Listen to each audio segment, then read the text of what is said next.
Tired of hefty fees when sending money to your loved ones abroad? Then let's dive right into this step-by-step guide on how to create a Sendwave account and start transferring money to Africa and Asia with ease.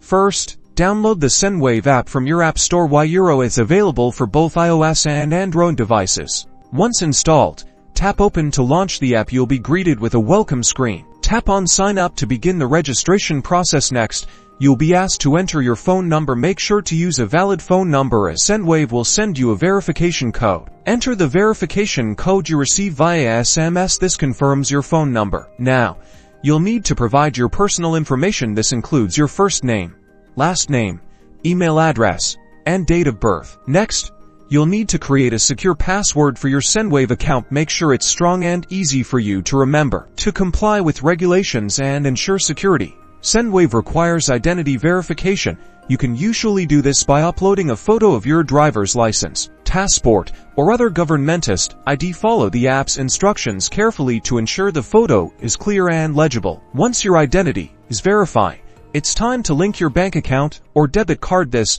will be your source of funds for sending money. Sendwave uses secure encryption to protect your financial information. And that's it. You're now ready to start sending money.